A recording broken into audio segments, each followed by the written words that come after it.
You are listening to Novel Nest Audio, Episode 2, Beneath the Gray Fog, a Pattern Emerged. A name is claimed in silence. A gathering takes shape beyond the reach of the world.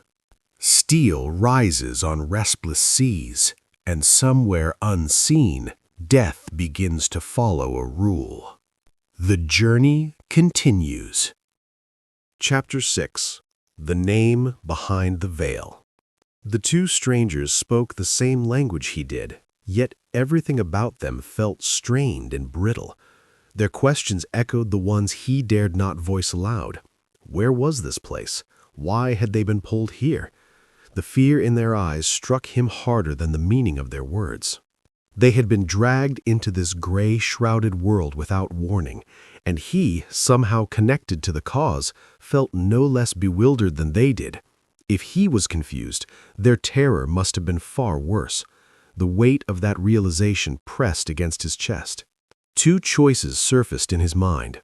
He could pretend to be another victim and win their trust quietly, or he could remain distant, mysterious, and learn from them instead. With no time to hesitate, he chose the latter. After a pause long enough to tighten the air, he let out a soft chuckle. His voice emerged low and steady, as though responding to a polite inquiry. "An attempt," he said. The blonde young woman stared at him through the fog, disbelief flickering across her face. Moments ago she had been in her bedroom, and now she stood within a boundless mist. The absurdity and terror tangled inside her. She forced a courteous smile. Audrey Hall asks carefully, "Sir, if this was merely an attempt, may we return now?" The dark-haired man beside her remained silent, studying everything with guarded composure. Experience kept him from speaking too soon. His restraint contrasted sharply with Audrey's restless curiosity. Through the fog, he examined them in turn. Their outlines were indistinct, tinted faintly red, like reflections of distant stars. They felt less like flesh and more like projections anchored by some unseen thread connected to him. If that link were severed, they would vanish. A subtle nod followed.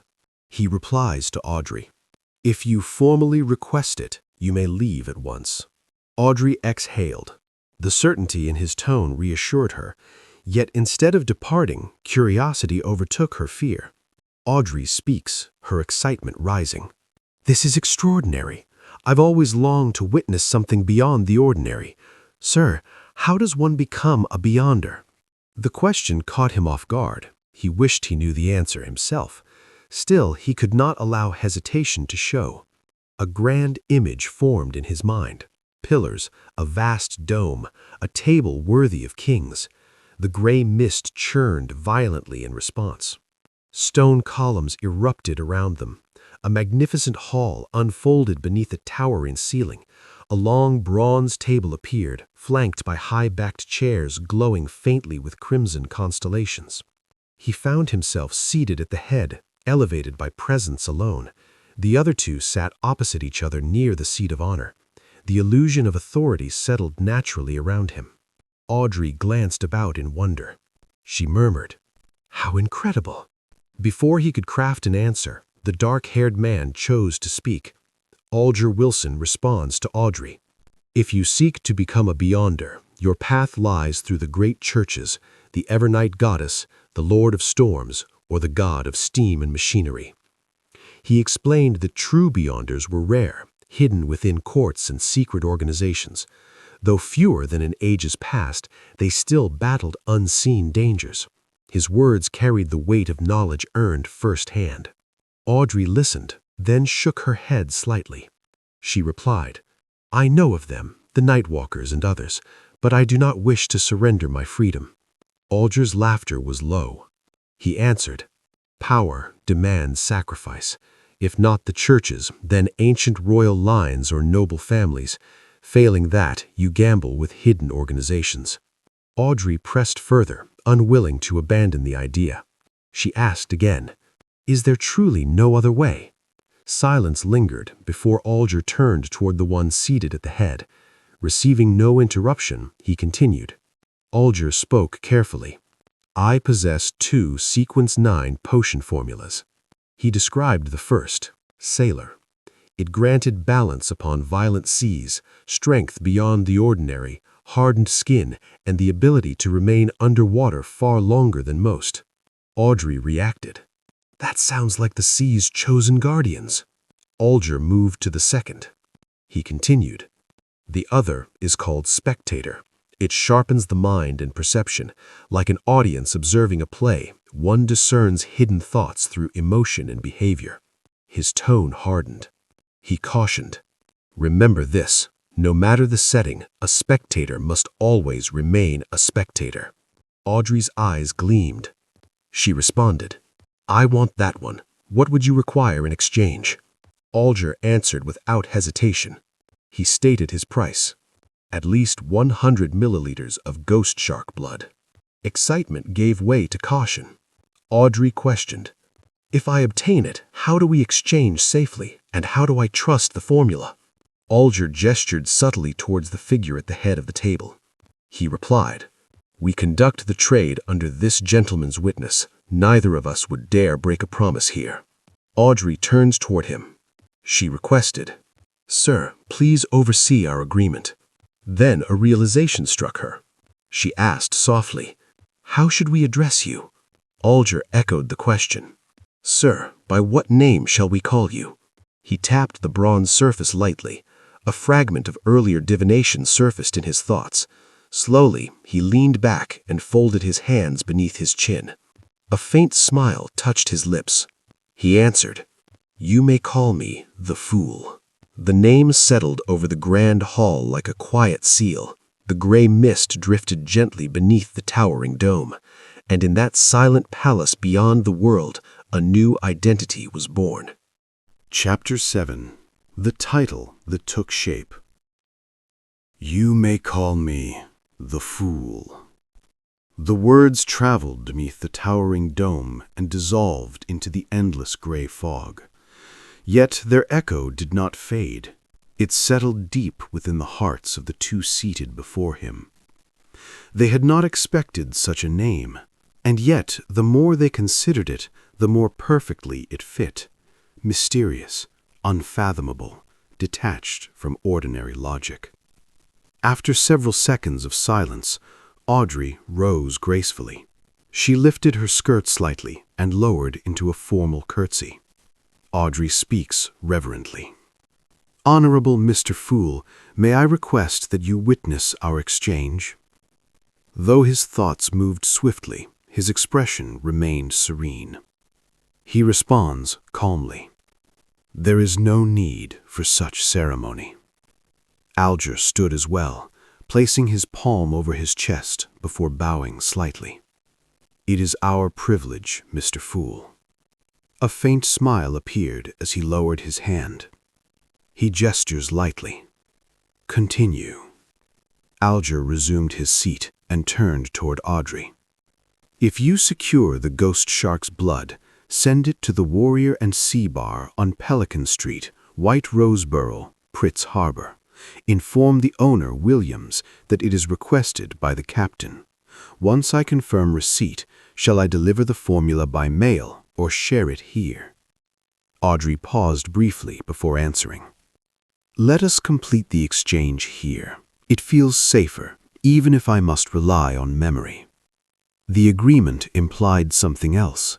Another meeting, another gathering beneath the gray dome. Audrey turned eagerly toward him. Mr. Fool, would you consider arranging more gatherings like this? Alger quickly supported the suggestion. These meetings benefit all parties. Though your abilities exceed ours, there may be matters inconvenient for you. Between us, we possess distinct resources and experience. Perhaps one day we may assist you. From his perspective, refusal might not even be possible.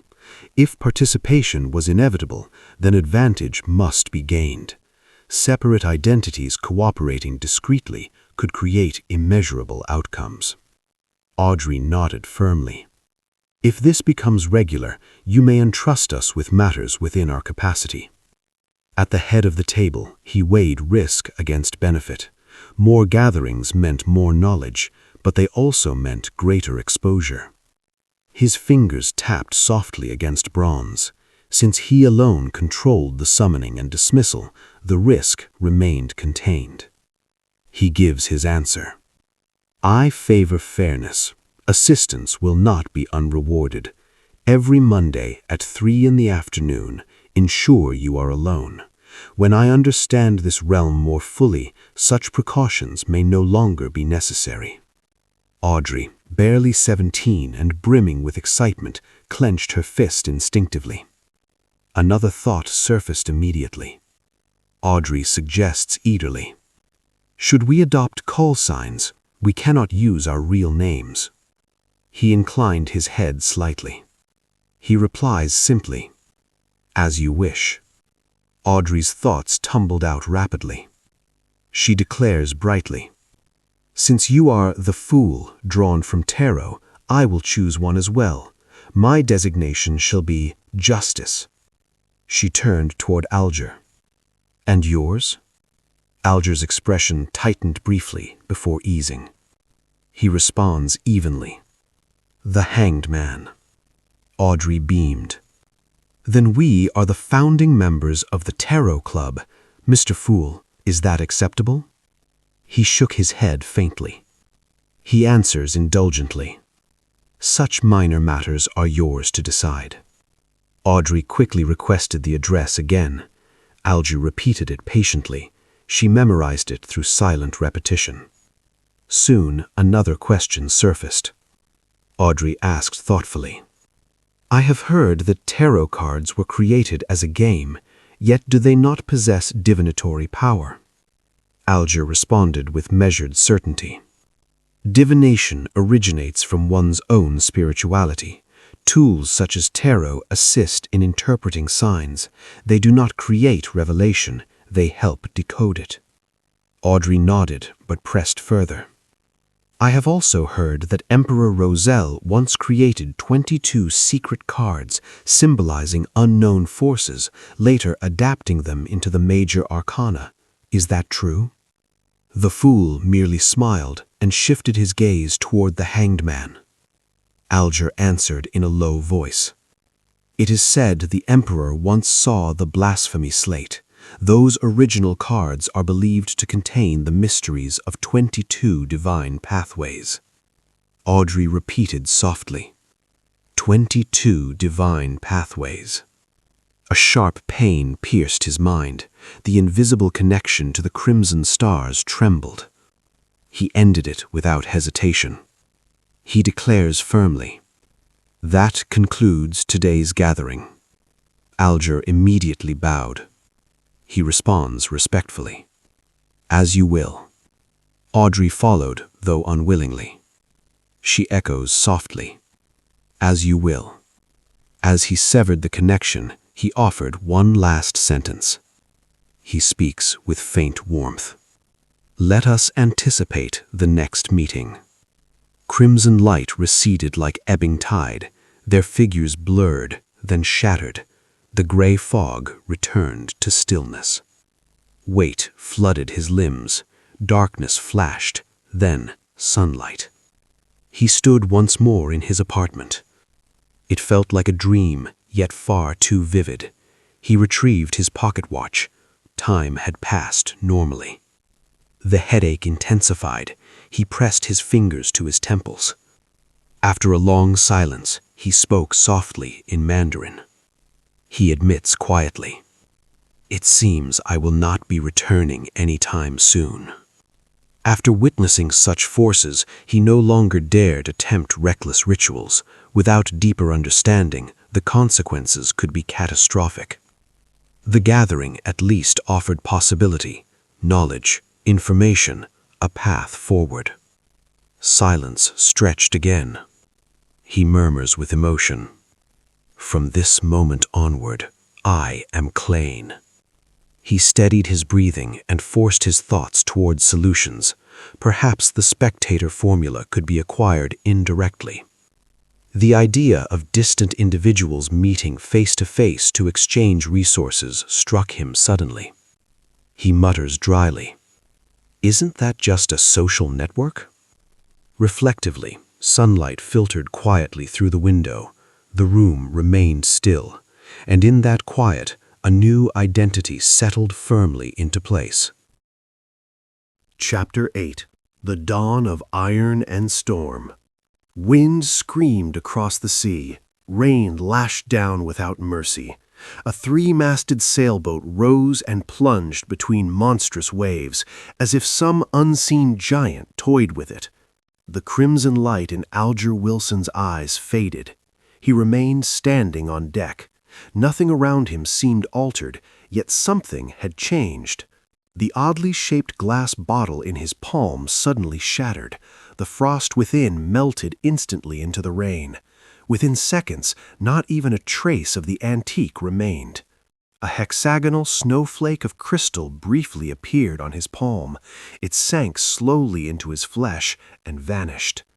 Alger gave a nearly imperceptible nod and stood in silence for several minutes. He turned toward the cabin. As he approached, a blond man wearing a robe embroidered with lightning patterns stepped out. The blond man greets formally. "May the storm watch over you." Alger replies in the same manner. "May the storm watch over you." Alger entered the corridor. It was silent. No sailors, no footsteps, only the creaking of wood. Inside the captain's cabin, candlelight flickered against shelves of yellowed books and dark wine bottles. A desk stood beneath the glow, holding ink, quill, telescope, and brass sextant. Behind the desk sat a pale man wearing a captain's hat adorned with a skull. His voice carried defiance. The captain declares fiercely, "I will not surrender." Alger's expression did not change. Alger answers calmly, "I believe you are capable." The words barely settled before Alger lunged forward. In a blink, he crossed the room. His right hand seized the captain's throat. Illusory fish scales shimmered across the back of his hand. His grip tightened with monstrous strength. There was a sharp crack. The captain's eyes bulged. His body jerked once, then stilled. The air filled with the scent of fear. Alger lowered his stance and drove forward. Using the lifeless body as a battering ram, he smashed through the wooden wall. Rain and ocean wind flooded the cabin. With a single motion, he hurled the corpse into the raging sea. The waves swallowed it instantly. He wiped his hand carefully with a white handkerchief, then he tossed the cloth into the storm as well. Moments later, the blond man rushed in. The blond man asked urgently, "What happened?" Alger responded with irritation. "The captain escaped. I underestimated how much of his beyonder strength remained." The blond man cursed under his breath. He peered through the broken wall but saw nothing but waves and darkness. "It does not matter," he muttered. "He was merely extra gain. We will still be rewarded for discovering this Tudor-era ghost ship. Even a keeper of the sea would not dive into such weather. The storm would finish what remained." Behind them, the shattered wall slowly repaired itself. The rudder turned, the sails shifted, without any human touch. There were no living crew aboard, no footsteps, no breath, only movement without life. Alger thought of the figure hidden in gray fog, a being who called himself the Fool. He gazed at the furious sea and murmured with anticipation. Alger speaks softly. "A new era has begun." Empress Borough, Backland. Audrey Hall pinched her cheeks lightly. On her dressing table, an old bronze mirror lay shattered. On the back of her hand, crimson light swirled like a star-shaped mark. Slowly, it faded into her skin. Only then did she accept it had not been a dream. A smile blossomed across her face. She rose and lifted her skirt delicately. She performed the ancient elf dance toward empty air, a lively court dance beloved by royalty. Knock, knock. Audrey calls towards the door. "Who is it?" Her maid answers politely. "My lady, may I enter? You must begin preparing for the ceremony." Audrey wiped away her excitement, leaving only a gentle smile. She permits entry. "Come in." Annie noticed the broken mirror at once. Audrey explains lightly. "Susie must have knocked it over. You know how mischievous she can be." Annie cleaned the shards carefully. They discussed dresses. Audrey wished to wear one from her 17th birthday. Annie refused. Annie responds gently but decisively. "You cannot repeat a gown at a formal ceremony. People will gossip." Audrey yielded with a soft sigh and selected another dress. Soon, Count Hall appeared at the doorway. Count Hall announces cheerfully, "It is time to depart, brightest jewel of Backland." Audrey objected lightly. He offered her arm. She corrected him gently. Then father and daughter departed together. At Pritz Harbor, she stepped from the carriage and froze. Before her stood a colossal ironclad warship. No sails, only steel, chimneys, turrets. The crowd gasped. Even Audrey felt overwhelmed by mankind's creation. Above them, a massive airship descended from the sky. Its alloy frame gleamed, steam engines roared. The king's family arrived within it. Royal authority hovered over the port. Audrey remained among the observers. She watched the ceremony unfold. Prime Minister Aguasid Negin stepped forward. He addresses the assembly confidently.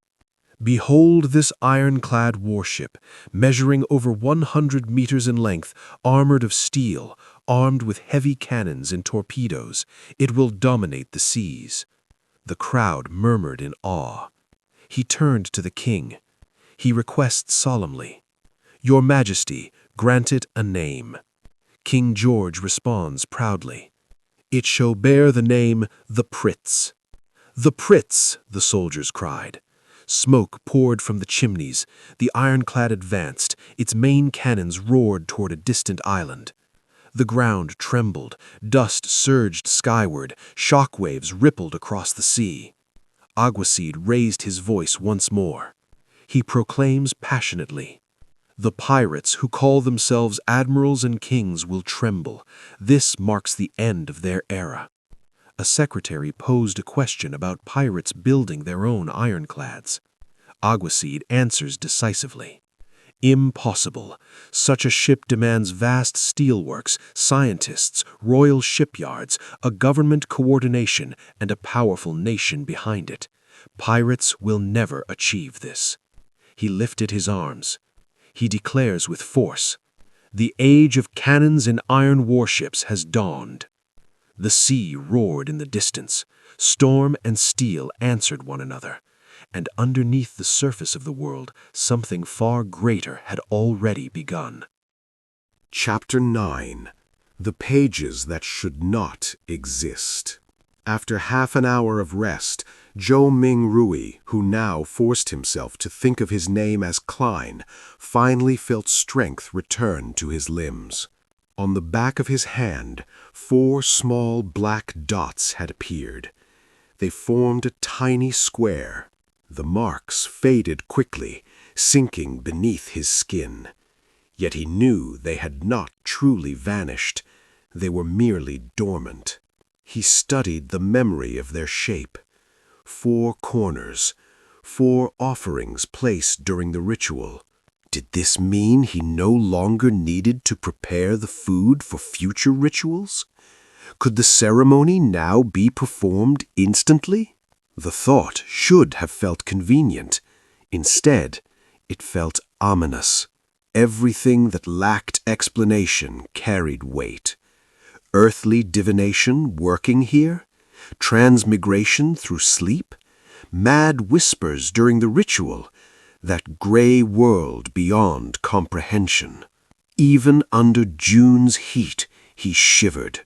He recalled a saying. He murmurs inwardly, "The oldest and strongest emotion of mankind is fear, and the oldest fear is fear of the unknown."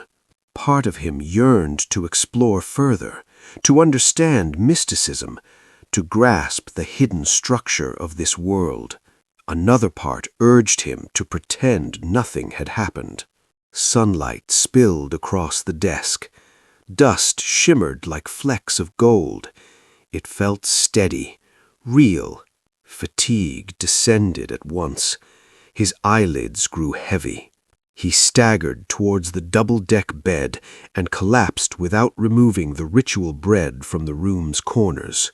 Groan. He awoke to hunger twisting his stomach.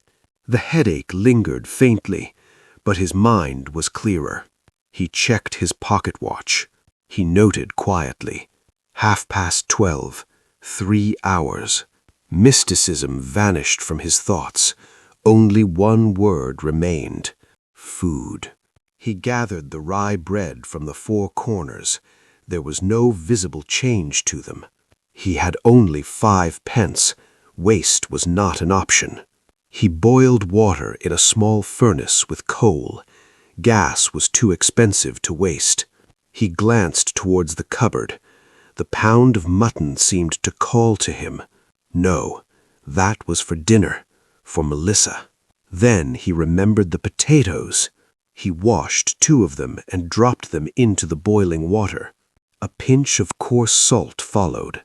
Minutes passed. Steam rose. The scent grew inviting. He peeled one halfway before biting into it. Soft, powdery, sweet. He devoured both potatoes and even ate some of the skin. He drank the salted water like soup, then softened the rye bread with it. The taste stirred childhood memories. 2 loaves, an entire pound, disappeared before he realized it. With hunger satisfied, his thoughts returned. He could not evade what had happened. If mysticism existed, he had already stepped into it. The next gathering was 4 days away. He needed answers before then. He focused. Why had the original Klein taken his own life? What had he discovered? Klein reached for the notebook on the desk. The original owner had kept detailed notes. There were many completed notebooks stacked nearby. He turned to earlier entries. He reads softly. Ancient languages. Fasak evolving from Jotun. Were all beings once united by one tongue? Discussions about the age of steam, debates between his mentor and Mr. Ozek. He had preferred uncovering lost history over philosophical disputes. Then one entry seized his attention. He reads carefully. Welch obtained a notebook from the 4th epoch. The 4th epoch, the mysterious era before the current age. If anything could explain the suicide, it would be this. He continued. He reads with growing intensity. It is written in modified ancient Fasak. The author belongs to the Antigonus family. The name Dark Emperor appeared. The timeline did not align. Another entry mentioned a secret transaction with someone named Tudor, a mission to the nation of the Evernight atop the Hornacus mountain range. 6,000 meters above sea level? A nation at the summit? Then the final clear entry. He reads quietly. Are these strange things real? The record stopped, but there had been one more line, a final message written in despair. He recalls it. Everyone will die, including me. Goosebumps rose across his skin. He needed to visit Welch, to see the ancient notebook himself. But experience from stories warned him, investigating haunted places rarely ended well. Still, avoiding it would not solve anything. Fear would only grow. Should he inform the police? Claim suicide? No, that would sound absurd. The sound echoed through the hallway. The knocking came again, urgent, insistent. And in that brief silence between knocks, the unknown stood waiting at his door. Chapter 10. The Rule of Silence. The knock came abruptly. Klein stiffened, thoughts of suicide and hidden danger still circling in his mind. Without thinking, he opened the drawer and drew out the revolver. His voice remained steady, but his grip tightened. Klein asks cautiously, "Who is it?" 2 seconds of silence followed. A sharp voice answers from outside. "It's Mountbatten. Bitch Mountbatten. Police." The name registered immediately. The street's assigned officer. Loud, rough, effective. Instead of returning the revolver to the drawer, Klein rushed to the stove. He placed the gun inside the extinguished furnace, covered it with coal, set the kettle on top to conceal everything. Only then did he straighten his clothes and open the door. Klein speaks lightly. "Sorry, I was resting." 4 policemen stood outside, black and white uniforms, peaked caps. Mountbatten gestured toward the other 3. "These inspectors have questions." Klein noticed their shoulder badges, silver hexagons, higher rank than Mountbatten. He stepped aside. Klein invites them in. "Please, how may I assist?" The leader, a middle-aged inspector with piercing eyes, scanned the room. He questions directly. "Do you know Welch McGovern?" Klein's heart lurched. He responded involuntarily. "What happened to him?" The inspector's gaze hardened. He responded sharply. "I am asking the questions." A gray-eyed inspector stepped forward, calm and composed. "Do not be nervous. This is routine." Klein drew a careful breath. He answered clearly. "Yes, Welch and I graduated from Coy University under Senior Associate Professor Quentin Cohen. We were close. Recently, we were deciphering a notebook from the 4th epoch." He paused, then dared to ask. Klein inquires carefully. "Has something happened?" The middle-aged inspector did not answer. Instead, the gray-eyed inspector spoke evenly. He delivers the news. "Mr. Welch is dead." The words struck like ice water. Klein reacts. "What?" He leaned forward urgently. He asks quickly. "And Naya?" The inspector did not blink. He answers plainly. "She is dead as well. Both were found in Mr. Welch's residence." Klein swallowed. He whispers, "Murder?" The inspector shook his head slowly. He clarifies methodically. "The evidence suggests suicide. Mr. Welch repeatedly struck his head against a wall. Ms. Naya drowned herself in a basin. Blood against plaster. A basin filled with still water. No signs of struggle." The inspector asked about Klein's last meeting with them. Klein responds thoughtfully. "June 26th, we were reading new entries. I left afterward to prepare for my interview at Tingen University." Out of the corner of his eye, Klein saw the youngest inspector lift his notebook. He stepped forward instinctively. Klein protested sharply. "Hey!" The gray-eyed inspector intervened. He states evenly, "This is necessary." Pages flipped. The young inspector reads aloud. "Everyone will die, including me." What does this mean? In less than a second, Klein decided. He answers with strained honesty. "I truly do not know. When I woke today, something felt wrong, as though recent memories were missing. I do not even recall writing that." Mountbatten scoffed. He snapped. "You expect us to believe that?" Klein met his eyes without flinching. He insists quietly. "I am telling the truth." Unexpectedly, the gray-eyed inspector studied him carefully. He responds thoughtfully. "Perhaps you are. An expert will visit in 2 days. She may help restore what you have forgotten." Before leaving, he added another instruction. He cautions seriously. "Do not leave Tingen without informing Inspector Mountbatten. Otherwise, you may be treated as a fugitive." Klein nodded. He replies calmly, "That will not be necessary." As they exited, the young inspector lingered. He speaks lightly. "You are fortunate." Klein frowned. Klein asks quietly, "Fortunate?" The young inspector's voice softened. He explains gently, "In cases like this, the rule is that everyone dies. We are glad you are still alive." The door shut with quiet finality. On that bright June afternoon, Klein felt a chill seep through his bones. Silence settled over the apartment, and beneath that silence, something had already begun.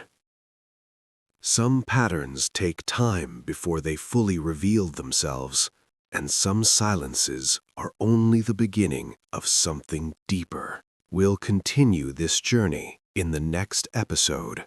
This episode is an original retelling inspired by a popular web novel.